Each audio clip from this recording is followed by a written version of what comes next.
This Torah class is brought to you by TorahAnytime.com. Thank you for coming and joining us this evening for the learning of Torah Hashem. Be'ezras Hashem Yisbach. As always, we begin B'Shus Tamar Asra, Harav Landau, with continued appreciation to all of you for coming and joining us. We learn with the tefillah that those that are awaiting their shidduch should find it quickly and easily.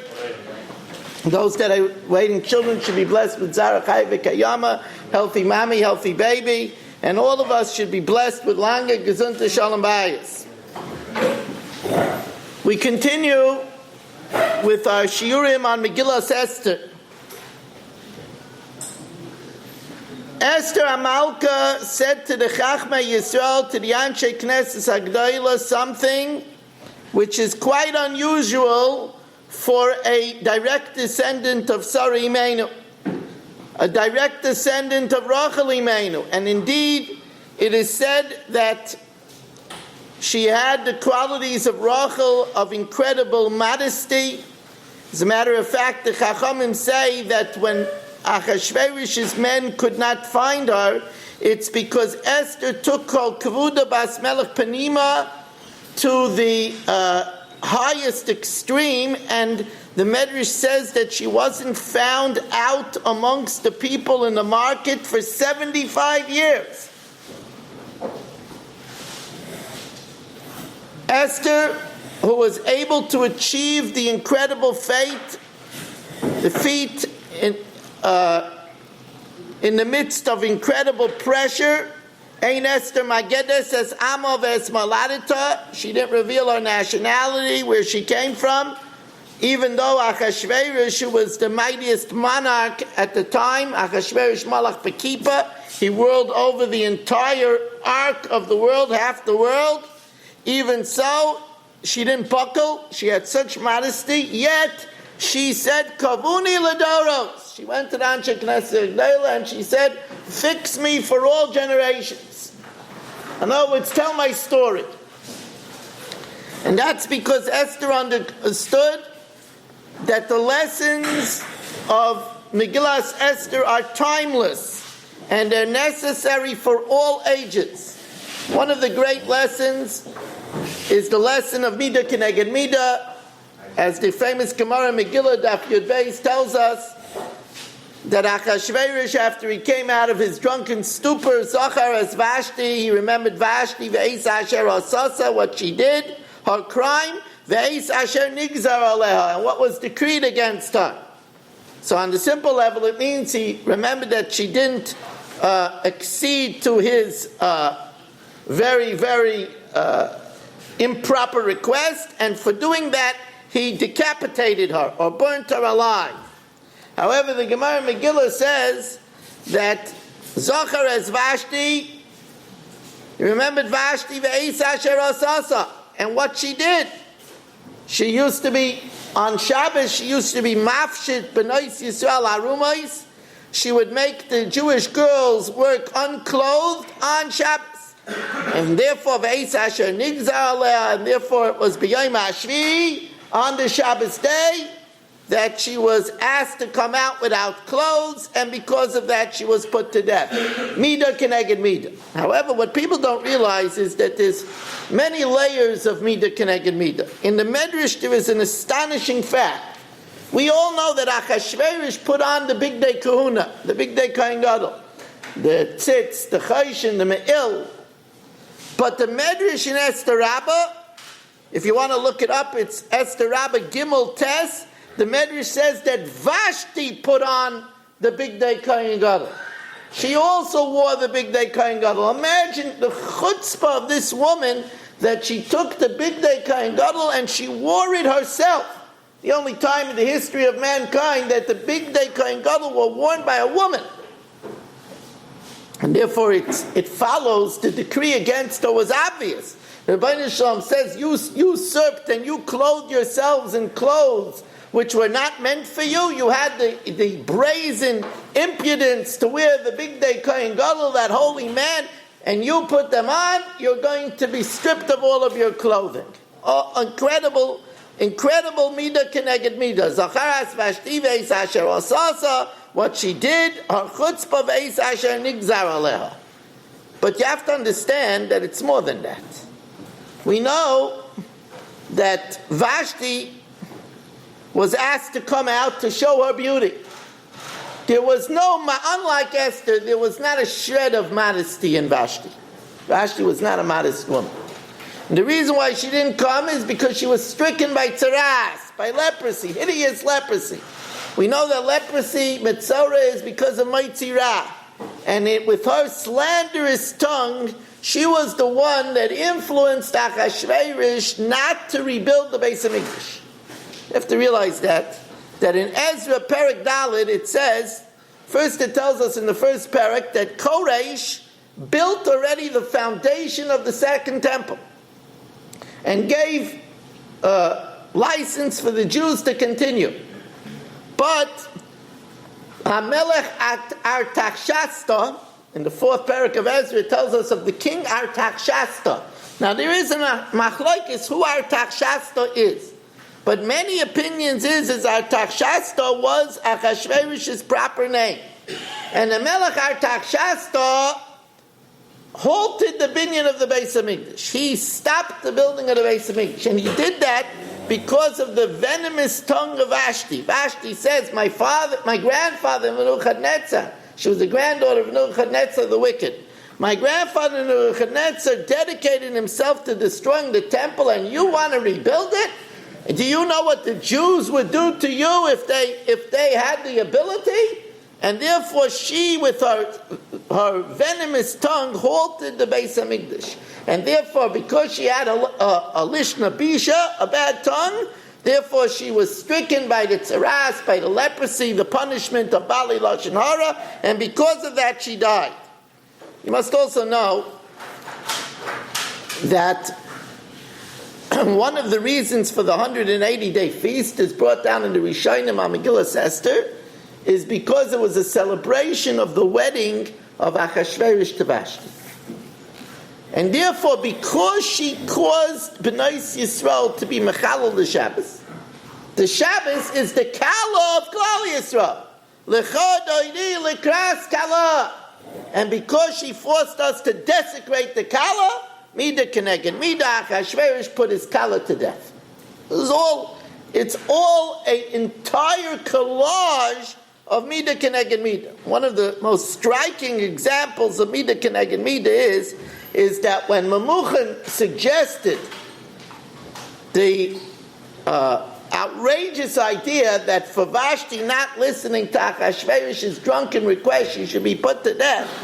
So Achashverosh, looking for a way to save his beautiful bride, Achashverosh says, let's go ask the Chachamim, the Yodei Ha'itim, those that know the times, in other words, those that know the intricacies of the leap year. In other words, let's ask the Jews. He knew the Jews were the most moral of people, and that they would definitely get his wife off the hook. But the Jews, as we'll talk about a little later, the Jews knew that they're damned if they do and they're damned if they don't. They knew that if they say, spare her, his response would be to them, what kind of people are you? You're not defending the king's honor. And if they say, execute her, then when he comes out of the drunken rage, he'll take it out on them that his wife is dead. So what did they say? They said a truth. They said from the time of the destruction of the Beis HaMikdash, the Sanhedrin, the Jewish Supreme Court, is put into exile. It left its home from the chamber of cut stone, the Lishkas HaGazas, in the Beis HaMikdash, and we are no longer able to judge capital punishment. And therefore go to the people of Ammon and Moav that are still on their land, and they could answer you in a wise way. So here we have the greatest of examples of Mida Keneged Mida. It was Vashti that halted the building of the Beis HaMikdash, which would have restored the Sanhedrin. And because she halted it, therefore the Sanhedrin was not around to save her life, and it doomed her to death. And who were the ones that carried out the sentencing? It was the 7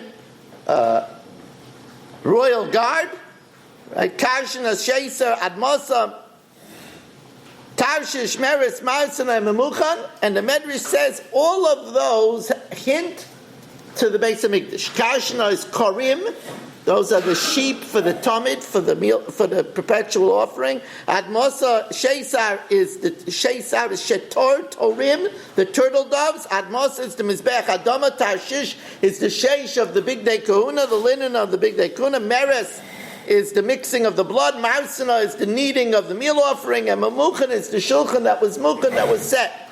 Again, the illusion that it was the Beis Hamikdash that she halted, that brought about her undoing. We have to know that this is the way of the world. The way of the world is the way we behave, that's the way we're treated. And that's exactly what one can see. When Esther said, Kavuni l'Torah, she wanted us to see this thread. Zochares Vashti ve'is asher asasa, what she did, the crimes that she did, what was decreed upon her. Now, in life, if people live long enough, they see it.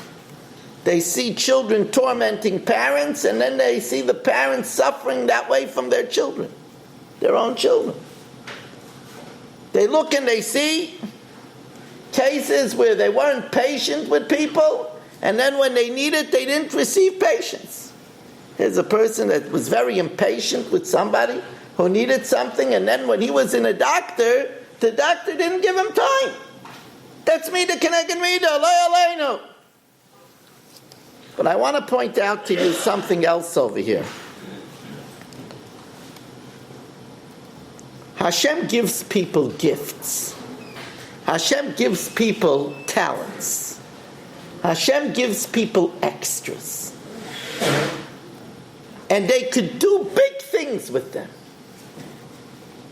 But if they don't use them correctly, those extras will be their undoing. That's exactly what we find over here from Vashti. Vashti was given incredible beauty. We know she was given incredible beauty. It wasn't a false boast that Achashverosh said that when he had all of his noblemen all around him, and they were boasting, our wives are prettier, our wives are prettier. So Achashverosh said, no, my wife is the prettiest of them all. He wasn't saying a false boast. Vashti was incredibly beautiful. So much so that the advisors of the king knew they couldn't say, look, go out and find another girl. They had to tell him, go look through the 127 provinces, because they knew that to meet another Vashti was going to be very, very, very hard. So Vashti was given incredible beauty. She could have used it for great purposes. Find favor in the eyes of her husband. She could have used it for great things. Have beautiful children. But Vashti, her beauty was her undoing. It was her great beauty that caused her to die. And this is not this is Esther Kavuni L'Dairis. This is not an isolated example.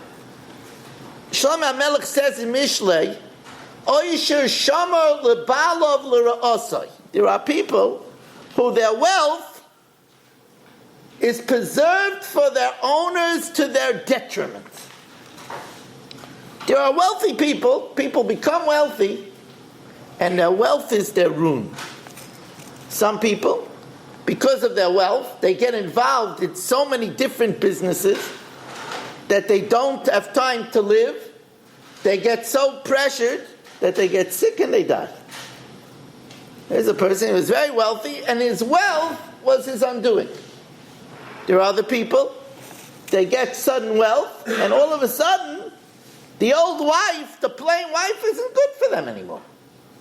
So they get divorced, they get separated from their children, and they live a life of misery.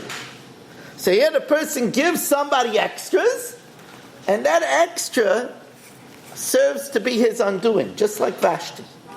And therefore a person has to know that they have to be careful with their God-given talents to use them in the right way. It's true also with wisdom. There are people that are gifted with extra wisdom, and they use it the wrong way. They have extra wisdom. So instead of channeling it in the way of Das Moshe Yisrael, instead of learning the right things, all of a sudden they start studying other religions. All of a sudden they start studying works of heresy. I've seen this happen. Extremely wise people, they go off the derech. Have to be very careful. That's one of the things that we learned from Vashti. She was the most beautiful of all women, and instead of that benefiting her, it was her undoing. Now,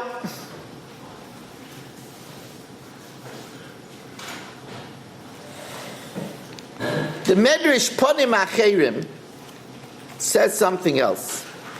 The Medrash Ponim Acherim says that those guards, Karshina Sheser, Meres, Marsina, Memuchan, those guards that gave Eitzah to Achashverosh and carried out the sentence to execute Vashti.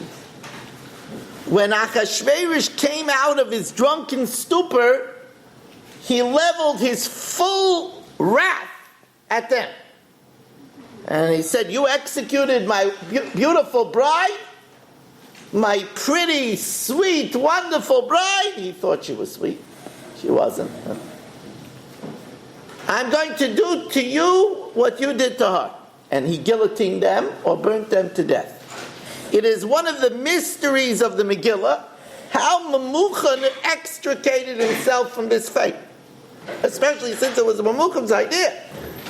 But we know either whether Memuchan was Haman, whether Memuchan was Daniel, he somehow slipped out of this very, very sticky situation, and he escaped death. It could be because of his enormous wealth. He was able to bribe the executioners, but he slipped out of it. Later he found great favor in the eyes of the king, because when this fickle king found Esther, all of a sudden he was very grateful for Haman for getting rid of Vashti. He saw the very big, when you can compare Vashti to Esther, you knew that you had something much, much better. So all of a sudden then Haman was a hero. But how Haman slipped out of the executioner's net, that is a mystery. I couldn't find anybody to talk about that. That's a very big mystery.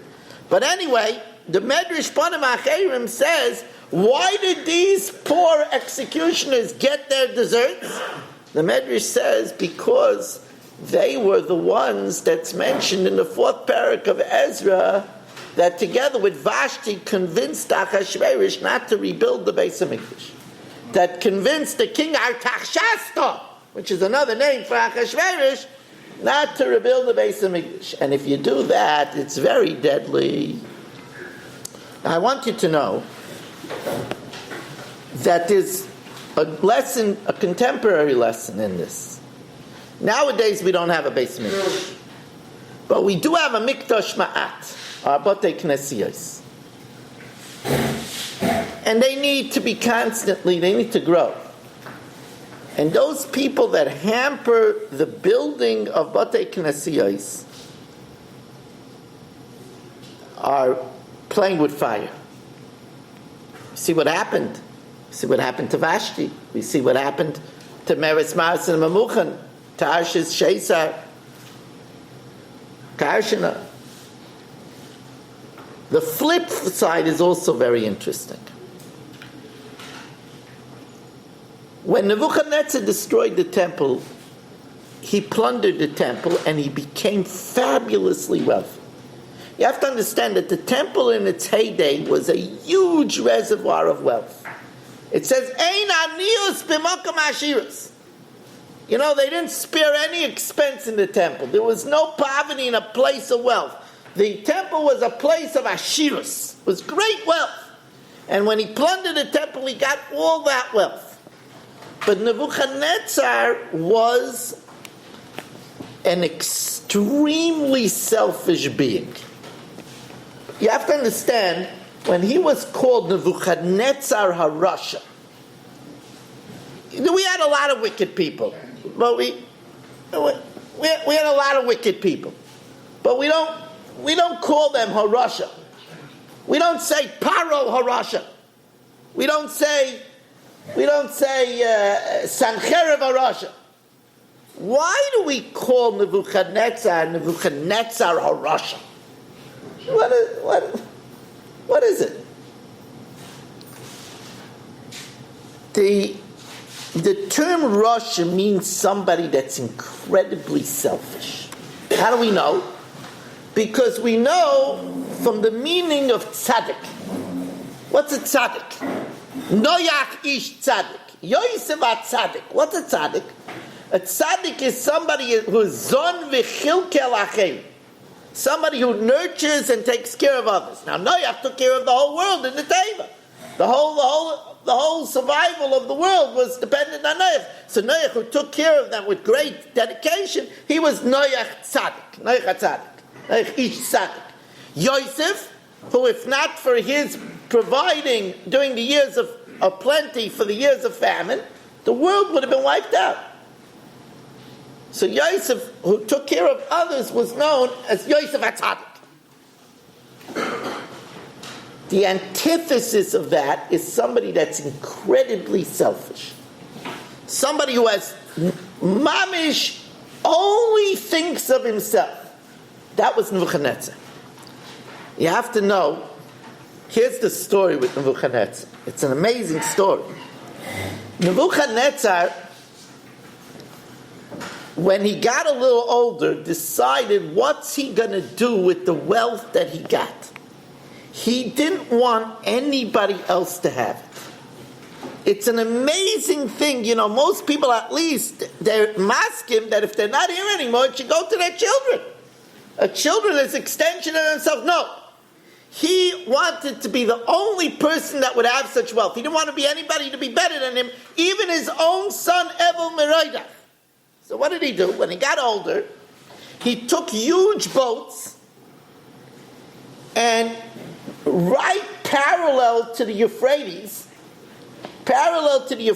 he dug deep tunnels, and he sunk the boats into those tunnels with all the wealth of the Beis Hamikdash, and then he redirected the Euphrates over it, so that nobody would be able to find them again.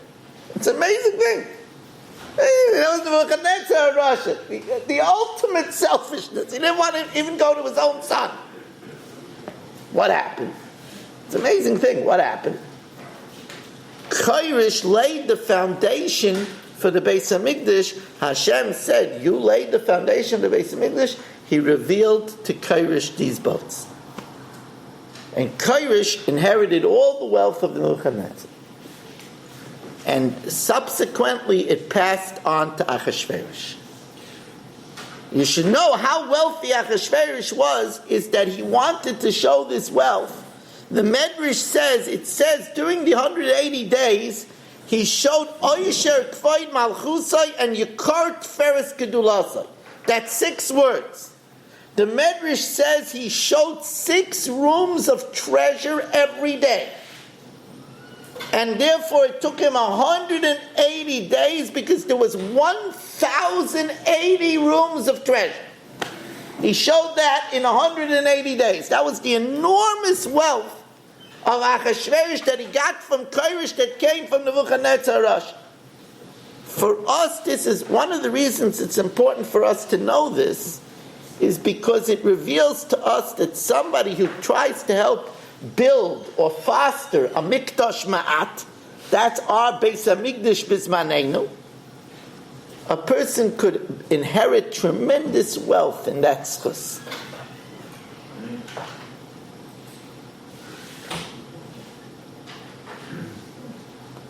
As we said at the preface of the shir, Esther Amalka uncharacteristically said, Kavuni l'dayros, fix me for all generations. Write about me. Because there's stuff here that people have to know, bechol dar vadar, in every generation. One of the great lessons of the Megillas Esther is the great lesson that you have to know to listen to the words of the Chachmei Yisrael. It's a tremendous lesson. We must know that the whole scare doesn't do it justice. The whole terror that was Purim only came about because Shaul HaMelech didn't follow exactly the words of Shmuel HaNavi. Because Shaul HaMelech didn't hearken to Shmuel, who told him to wipe out every last vestige of Amalek, and he spared Agag, who only lived 1 day extra because of that. Then Shmuel put him to death. But during that night, Agag sired a child, which would be the ancestor of Haman HaRasha. The whole festival of Purim is based upon the fact that Shaul HaMelech, and he lost the monarchy because of it. He didn't follow to the detail the words of Chachmei Yisrael, the words of Shmuel HaNavi. And the Megillah opens up that this is what caused the entire events to unfold. It opens up with the fact that Achashverosh was making a big party for all the Jews in Shushan, for everybody. Now you have to understand that it was a very tough time to be a Jew in Shushan. It says that Achashverosh was not his name was Artaxerxes. But he was called Achashverosh because any time a Jew mentions his name, he was chosh berosh. He got a headache. It was a headache to live in Achashverosh's time. He was always taxing them. It says Achashverosh is shachar. The Jews at the time were like they had upon him like the bottom of a burnt pot. The Gemara says in Masechtas Megillah. It was a dreadful time to live. And now the Jews were getting a chance to have some fun. A Jew never gained admittance into the palace. And Achashverosh said that he's making something. La'asayis kiratzayin ish va'ish. There's going to be satmer kashrus. La'asayis kiratzayin ish va'ish. It's going to be klat kosher. They could come in. They could have a nice time. And they wanted to go. They wanted to feel part of it for once. They wanted to see the lights, the splendor, the excitement of the palace in their beaten, sad lives. And then Mordechai came out with a kol koreh not to go. Don't go. Now in hindsight, we know that Mordechai was right. In hindsight, we know how could you go if Vashti, forget about Achashverosh, Vashti is going to be wearing the tzitz and the choshen and the me'il. How could you go to such a thing? How could you go to such a thing that was celebrating that the 70 years that are promised that by then the Beis Hamikdash would be rebuilt? How could you go to a party celebrating that the 70 years came and God forgot the Bnei Yisrael? How could you go to a wedding feast of the granddaughter of Nebuchadnezzar, because that's what it was, Achashverosh was marrying Vashti. How can you celebrate at the wedding feast of the granddaughter of the Zayda that destroyed the Beis Hamikdash? And it says, B'shna shalosh l'molchai, it says, Nemedesh l'malachtai, it was the 3rd year from his decision to halt the rebuilding of the Beis Hamikdash. He was celebrating that chazaka. How can you go to such a feast? In hindsight, we could all be brilliant. The bottom line, though, is that we went. We went. We didn't listen to the Gedolei Yisrael. Okay, come on, you have to be with the times. Mordechai, some say, was 400 years old. He's living there's a communication gap. He doesn't know. We have to have good relations with the king. So they didn't listen. And because of that, that was one of the reasons. There was another reason also. They bowed down, appearance of bowing down to Nebuchadnezzar's idol. But because of that, it was decreed in Shushan la'ashmin la'aroi galabed es kol ha'yudim minav ha'zaken taf v'nosh. So we see that the Megillah is warning us, you gotta listen to the Chachmei Yisrael. And then we see the flip side. Es mamar Mordechai Esther also. the words of Mordechai Esther did under the most incredible pressure. The king said, tell me who you are. Now this is the king who executed his first wife for just not coming out without clothes in front of everybody. And here he's asking her in the privacy of the king's boudoir, just tell me who your parents were. I want to give them gifts. I want to make up a family meal together. And she said no. Because she listened to the Divrei Chacham.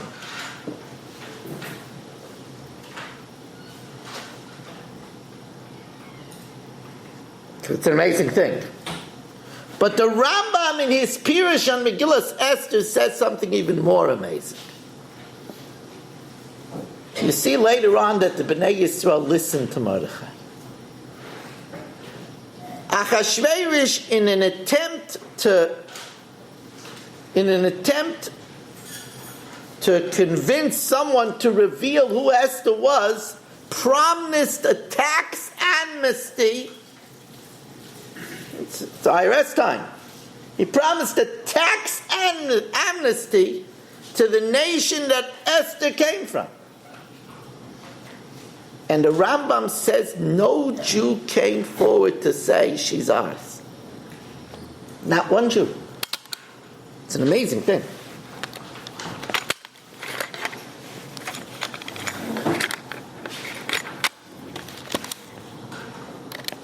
The Rambam writes on this, Mi ka'amcho Yisrael.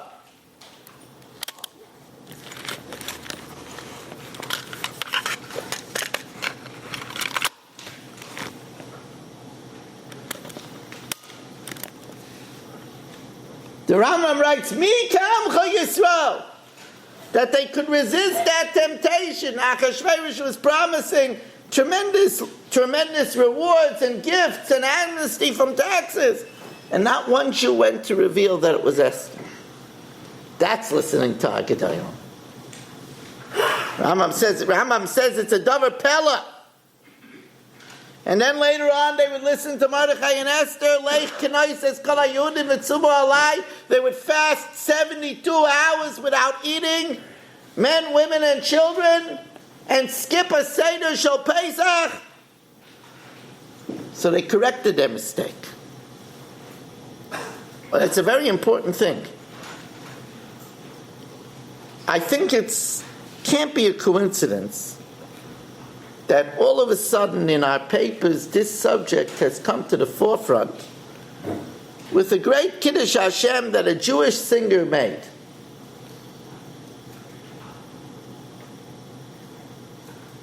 There's a Jewish singer, those in the New York area know him well, Lipa Schmelzer. He was scheduled to make a concert in Madison Square Garden. Now, anything that's done in Madison Square Garden promises huge profit. When you're able to entertain over 20,000 people, and you're the primary entertainer, you're going to make a lot of money. And even more than the money is the fame and the possible potential for the rest of your life.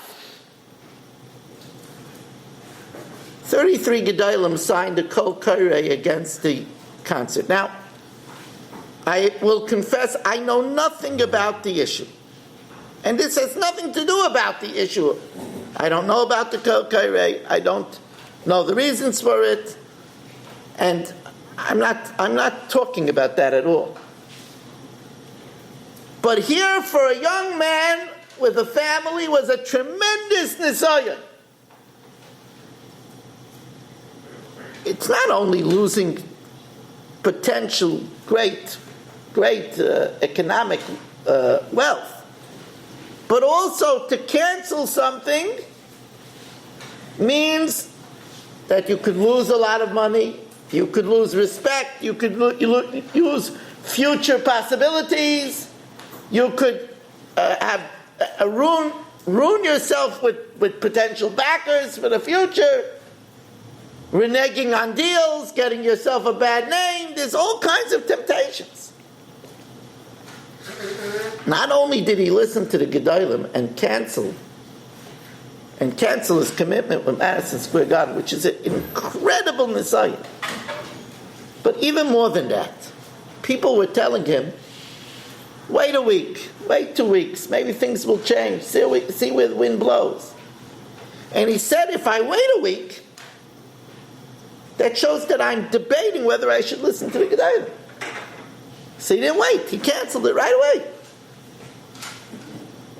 It's an incredible Kiddush Hashem. And that's exactly what we're talking about over here. We're talking about listening to Gedolei Yisrael.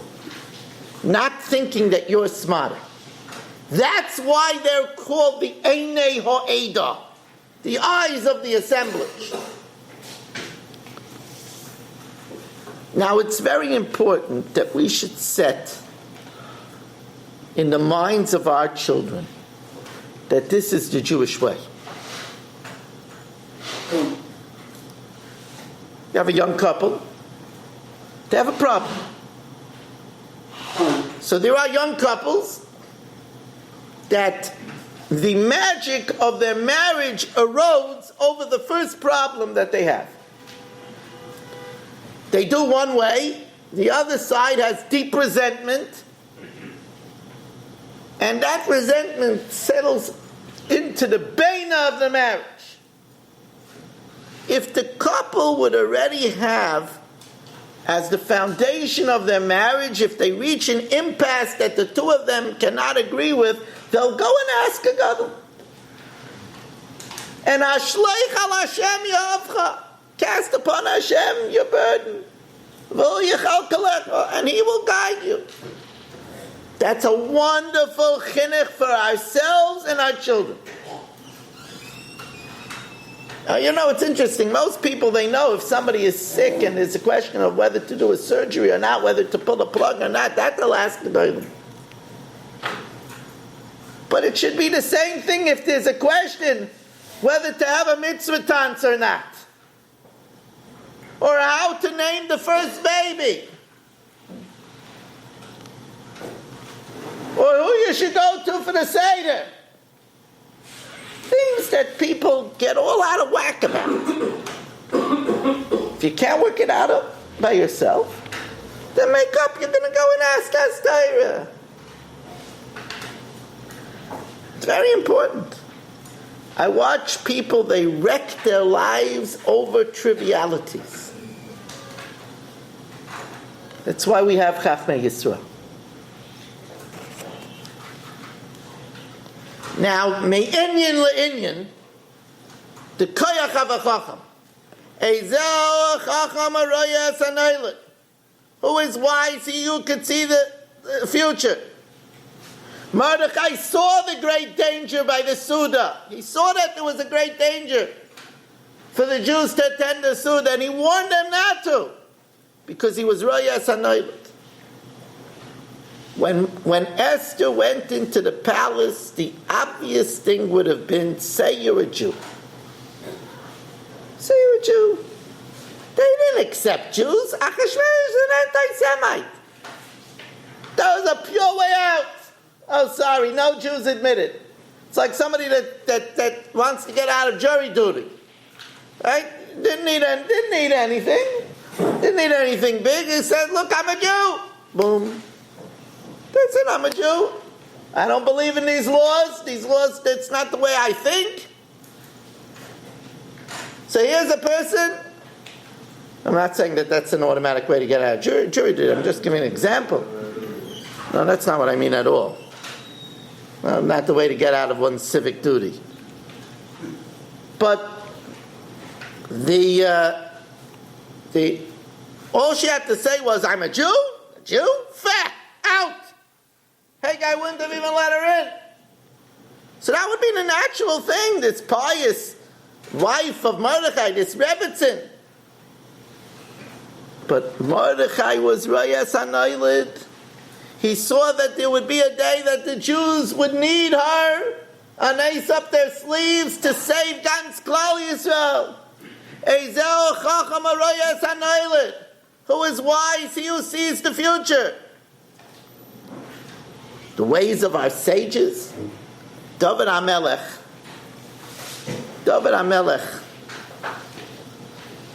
was harassed by Shimei.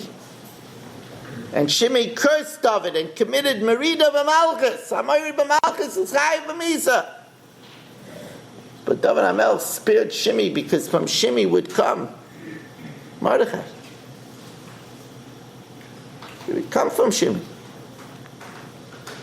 He said he left a tzavah, a testament. He left a tzavah to Shlomo that in Shimei's late years, after he already had his children and everything, then harass him and cause him to die because of his merida. But only after he had his children and everything. Which, by the way, there's an aside over here. And that is, when we're needed by our children, which is not just our children, but dairais, when we keep on making an impact on our children, then boy, do we make ourselves protected. The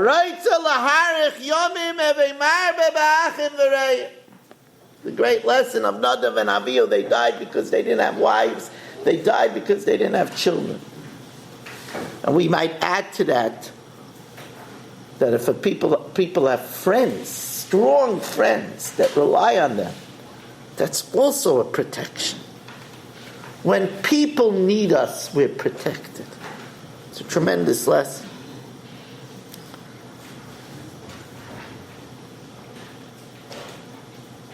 Want to know Rayas HaNoiled? Rayas HaNoiled is that when Mordechai heard about the plot of Bigsan and Seresh to put in poison or a venomous snake, it's different opinions, in Achashverosh's goblet. So Mordechai should have gone home and done a kazatzke. He should have said, I'll get my wife back. This woman snatcher, this Jew hater, let him choke, let him die.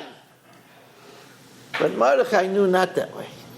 Mordechai, who was the premier Royas HaNoiled, he said, wait a second, then we'll be left with Haman, we'll be left with his very powerful 10 children in control, and Esther won't have any power anymore. You have to know that's a Royas HaNoiled. Now, all of us are charged to be chachamim. You know, we're always telling our children, I tell you this all the time, we're always telling our children to look ahead. When they're young, we tell them to study, to do good in school. Don't just go and play, don't just go and have a good time. Study, you'll make something out of yourself. Think about the future. And when they're dating, we tell them, don't just go and look to see that she's pretty, he's handsome, that they're good conversationalists, that they have a cool, dashing demeanor. But see that there's a future, what kind of father they're going to be, what kind of a mama, what kind of a provider. We're always telling people to look in the future. But the ultimate chachma is to look towards the next world. That's the ultimate chachma.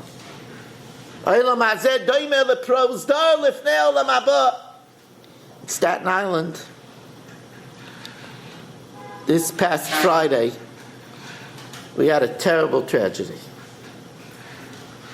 A very fine young lady, she just turned 60, was working in her Pesach kitchen Friday afternoon. Her husband called her about 3:30 in the afternoon and she didn't answer. Rachel, he went down. The Pesach kitchen door was closed. He tried to push it open. He couldn't push it open. He gave a shove, and there she was lying on the ground, already dead. Healthy woman. In one moment, she was gone. I don't have to tell you, on Sunday, the screams of the husband, of the children, at the funeral. How could it happen? It's a tragedy. But for us, it's a wake-up call. The chacham leiv yikach mitzvahs. He who is wise at heart grabs mitzvahs. He who is wise at heart snatches every available mitzvah, every available bracha, every available mezuzah, every available tzedakah, every available chance to daven, to say moedim. Because I'll toimer lekisha efne. Don't say when I get a chance. Shema loy tipana. Maybe you won't get a chance. Chas v'shalom. How many people say when I'll retire? How many people say one of these days I'm going to get around to learning the davening? One of these days? How many hundreds of tefillahs have to pass before we wake up and say we don't understand what the yain means? Take an art scroll one Sunday afternoon when you have a few minutes and learn the yain. Learn what sarapai means.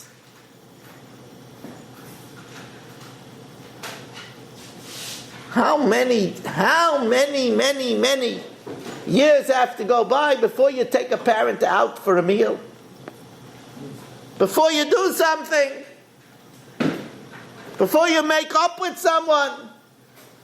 It's a big problem. You have to be a chacham leiv. You have to look ahead and say, wait a second. Limnos yomeinu kein hoida v'novi levav chachma. To count your days, if you know that, that brings to a heart of wisdom. A person says, I have only a finite amount of time. And who knows, we have no contract. No contract. That's a chacham. I want to tell you, it is a very interesting medrash in Esther Rabbah. It says that when Mordechai discovered, because he was a member of the Sanhedrin and he spoke all 70 languages, not all members of the Sanhedrin, but he was the head of Sanhedrin. Interesting tidbit that one of the first things that Esther did when she became appointed queen is to grant money to Mordechai. I guess she camouflaged it by granting it to other nations. But she granted money to Mordechai to rebuild the beautiful new Sanhedrin right by the Shar HaMelech. That's why Mordechai was able to sit there. He wasn't sitting the whole day, he was the Av Bezdin. But she built a brand new Sanhedrin by the Shar HaMelech, as I state in the Medrash. So because he was the Av Bezdin, he happened to be, the Gemara in Sanhedrin says that if it was a strong Bezdin, then you had 3 members of the Sanhedrin that spoke all 70 languages. He spoke all 70 languages, so he knew the rear language Tarshish that Bixen and Sarah spoke, so he uncovered the plot.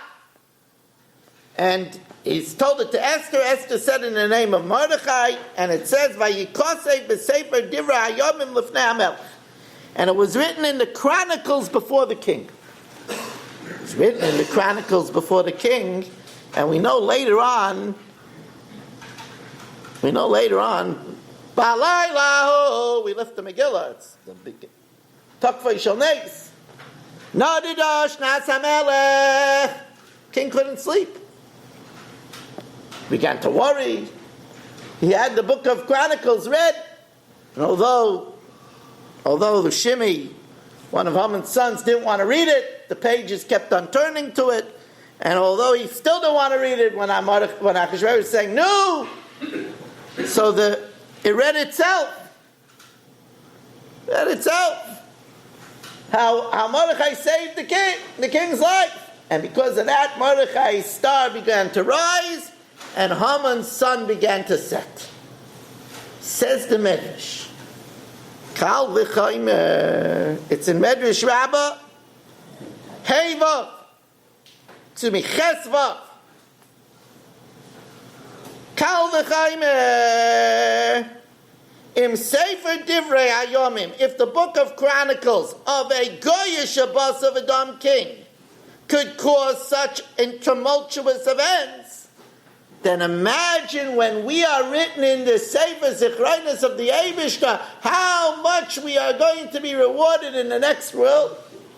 As it says, Oz nidbru yirei Hashem ish el reyehu v'yakshev Hashem v'yishma v'yikosev Sefer Zikaron. Whoa. Every time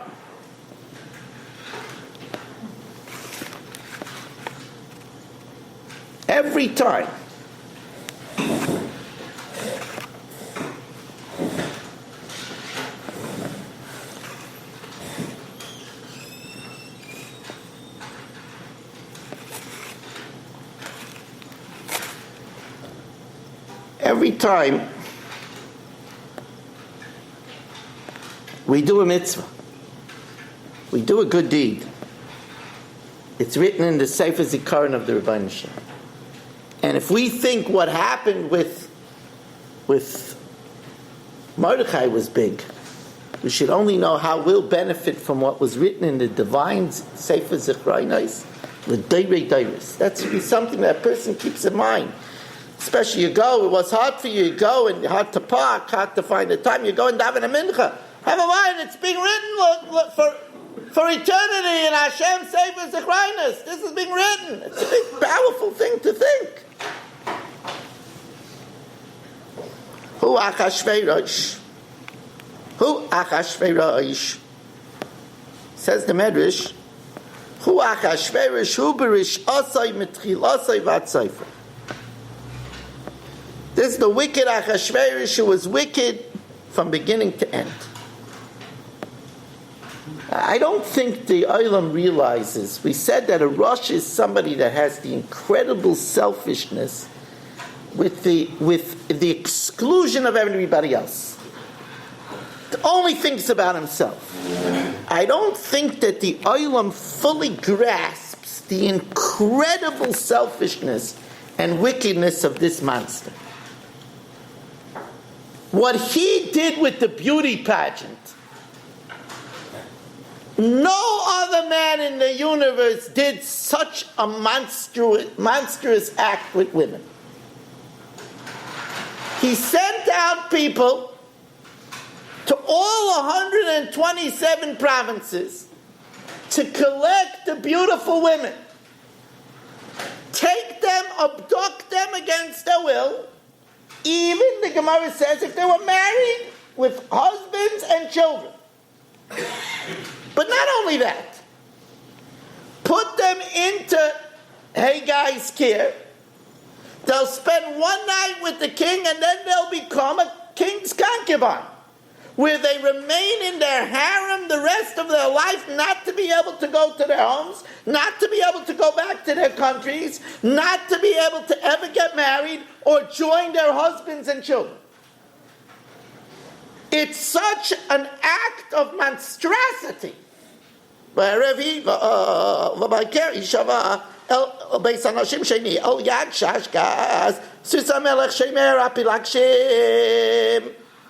that's it.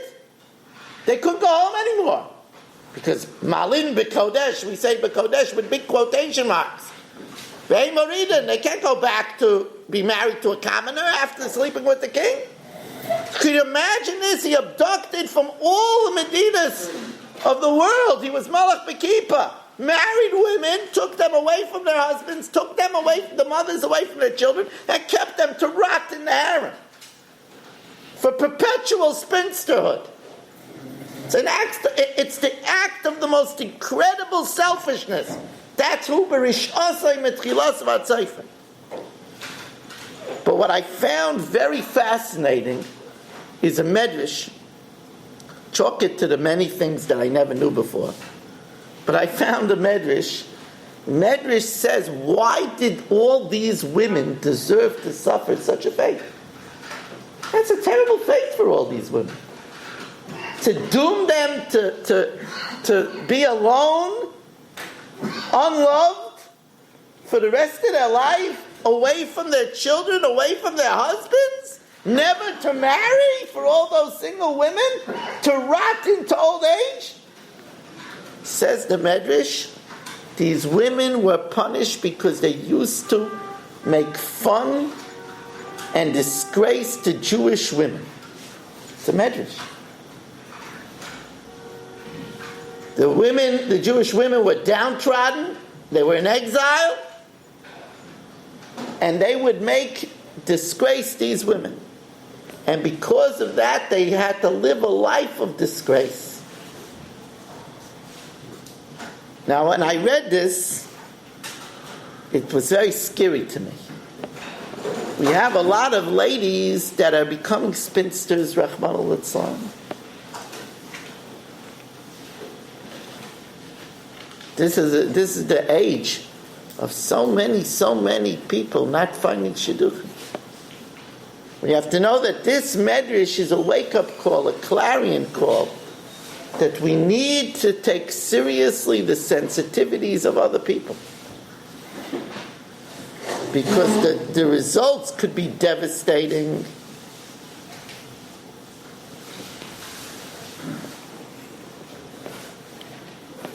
ובכל יום ויום מרדכי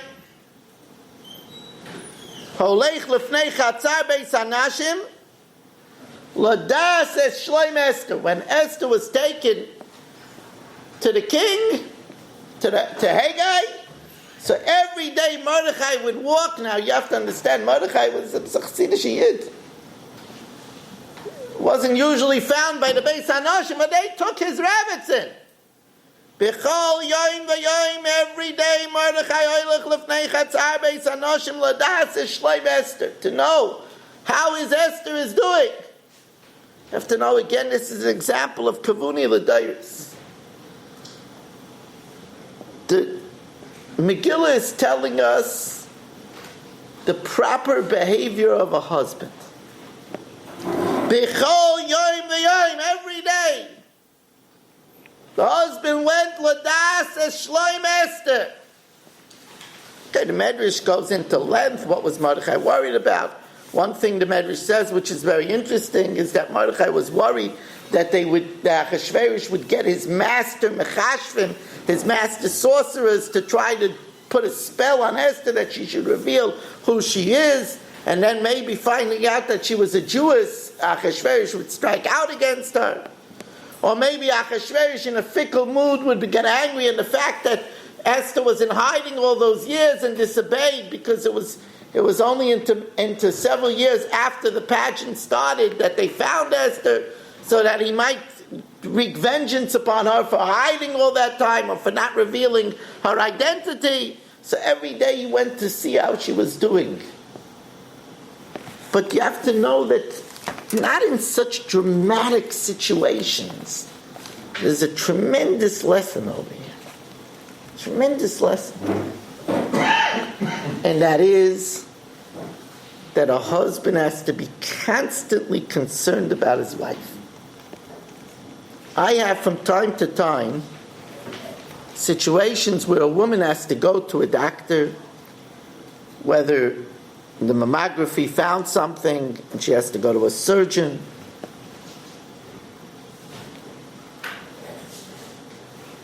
Whether it's for other weibische Sachen. And I hear that the husband is not going with her. He's not taking off from work. And I say to him, I can't even understand. How could you even think that way? Your wife is facing a potential life-threatening visit with a doctor, and you don't go to accompany her? Ishtay kegufay?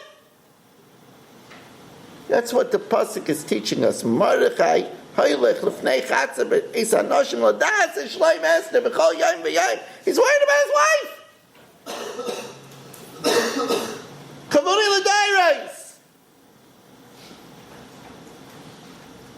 Now there is a minig brought down in Shulchan Aruch. It's interesting. Hamantashin brought down in Shulchan Aruch.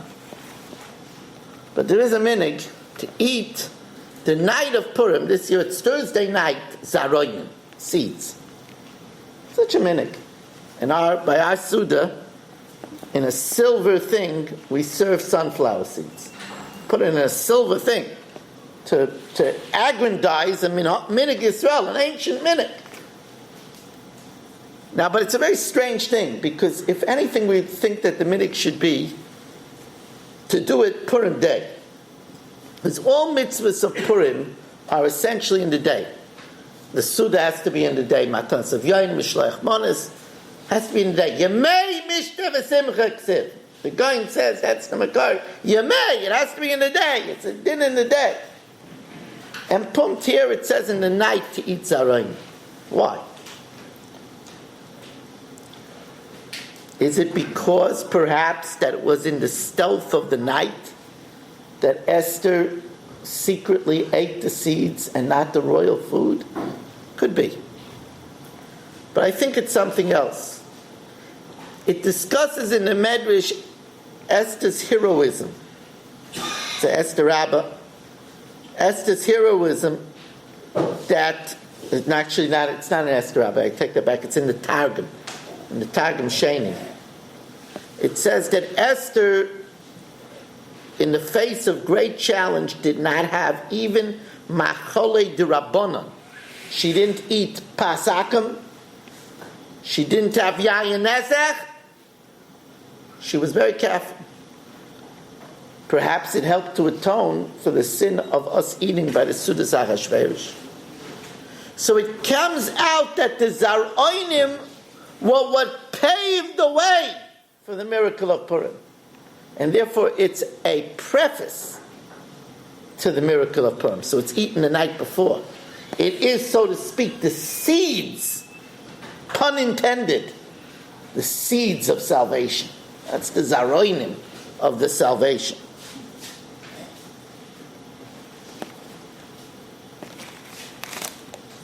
Rabbi Say, I can't begin to impress upon you enough that the way to get the most out of Purim is to spend time learning the Megillah. The Megillah, which Esther said, Kavuni L'Dairis, is a reservoir of so many lessons, of, like we learned tonight, learning to listen to Das Torah, implementing and being mechanech the children so that when they get married, if they have a problem, they won't fight over it, they won't grow apart from it, but they'll settle it by agreeing to go and ask a gadol, to ask a chacham. Even if it's not something so big, but instead of allowing it to erode the good feelings between them, let them say, you know what, let's ask. Let's ask. I told somebody recently they had a dispute whether to go somewhere or not. So I said, ask a gadol, and even though you know you're right and you should go, maybe if the gadol says no, maybe if you would have went, you would have got into an accident. That's why we go and ask a dailim. It's a tremendous thing to implement that we learn out. Shaul didn't listen to Shmuel. We had the threat of Lashbid Larigalabe because we didn't listen to Mordechai when we went to the Suda. That's why we were deserving Kliya. Gotta listen. Learn to be a Rayas HaNailid. These are all so important. Learn to be a Rayas HaNailid. And there are so many lessons in the Megillah. Purim Day, we're too busy. We don't have time to learn it. Make time beforehand. Get yourself... if you haven't learned, there's a beautiful English Me'amlayas on the Megillah. Reb Mendel Weinbach wrote a very nice sefer on the Megillah. There is an English Torah Temima on the Megillah. There's such a wealth of svarim on the Megillah Esther. The whole Art Scroll Renaissance started with the Art Scroll Megillah Esther. That should tell you how important the Megillah Esther is. That was the first sefer, the Art Scroll on Megillah Esther. That started the whole Renaissance. We have over here, first of all, I have last week's tape and CD on Purim. It's in the back.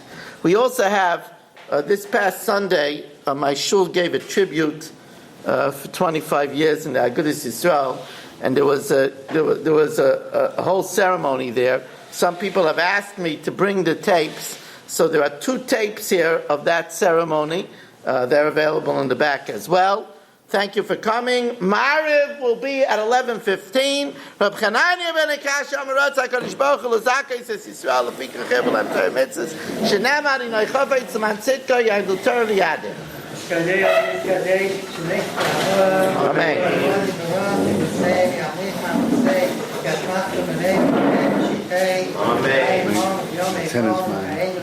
It's yours? It's yours. Yes. So then keep it with me. Hey, Shmirabba.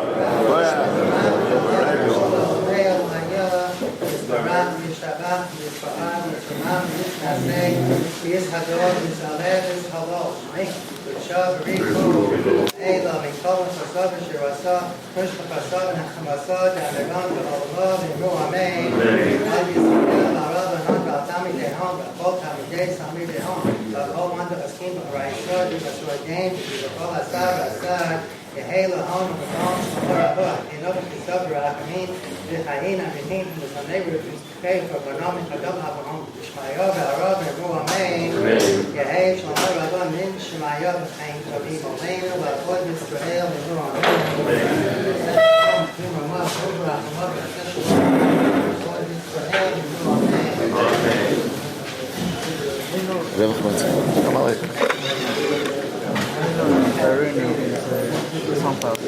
Any kind of things. Any kind of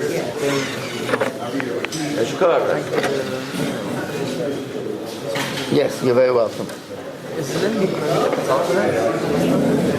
I mean, it says, Babush Mayagal. That food is Babush Mayagal. I have to put this in my car, so we can. No, not one that I can find right now. The previous Tremendous tonight. Thank you for coming. Fantastic.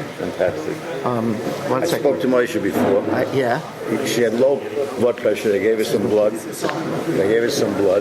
And she's still in ICU. But tomorrow they hope to take her out of ICU. The surgeon's very happy with her. She was awake already? Yeah. Today she was awake. I spoke to him also. Yeah, Baruch. Yeah, here, I wanted you to see this. They're asking for money from me. Okay.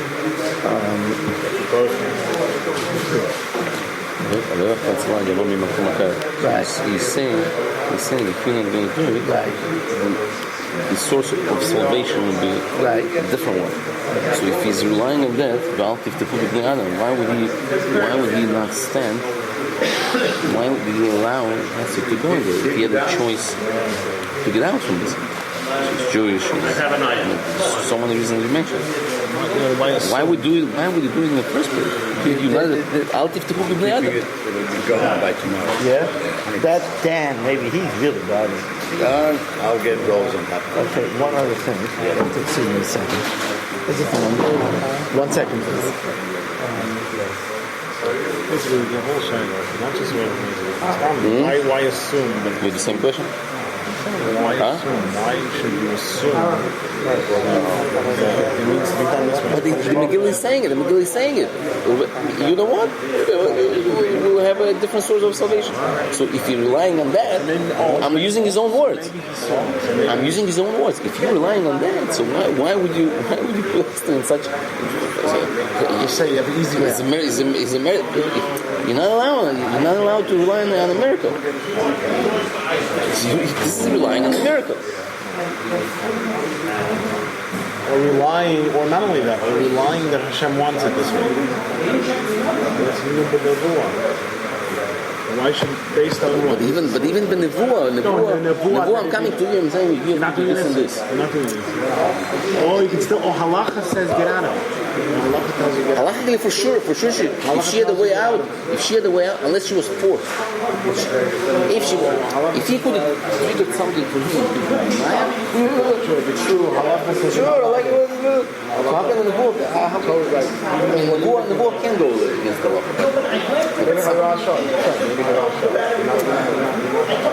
But to save Russia. If you would get killed, number one, you said, I'm going to get killed. Probably.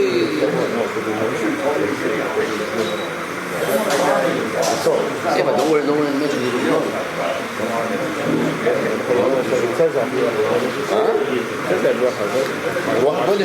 Coming and Mazel. Thank you. I saw you put in some. No, I didn't put in enough. Thank you. Yeah. So anyway, the answer to your question is that the miracle that Esther looked like everybody revealed to him. It says Esther, the kol echad ve'echad nidmasa loikum masa. That was a tremendous miracle. That everybody she looked. That means to a Chinese she looked like a Chinese. Yeah. Ethiopian she looked like an Ethiopian. Mordechai said, "Why did Hashem make such an unusual miracle? Never before, never afterwards, did ever such a miracle." It says, "Weiß Rebbeinu Shalom wants that she shouldn't know she's a Jew." That was Mordechai's This right. was a riot for him to Right. continue his... That's correct. That's correct.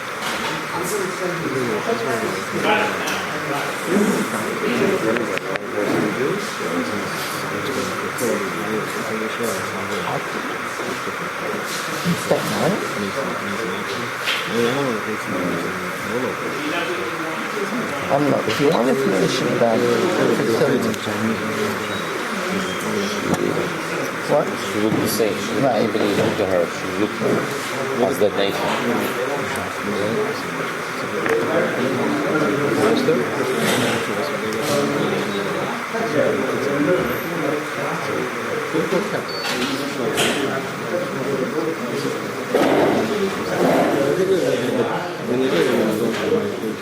I'm going to give you a number to call. Good time.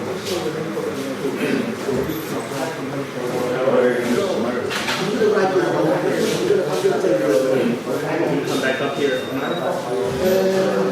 I'll wait here for you. I'll have to take it. Just leave it. No, I'll leave it. I'll leave it right over here, in between the two. Right over here? Between the two pillars. Right. Okay. You know the song? I know it. You've just experienced another Torah class brought to you by TorahAnytime.com.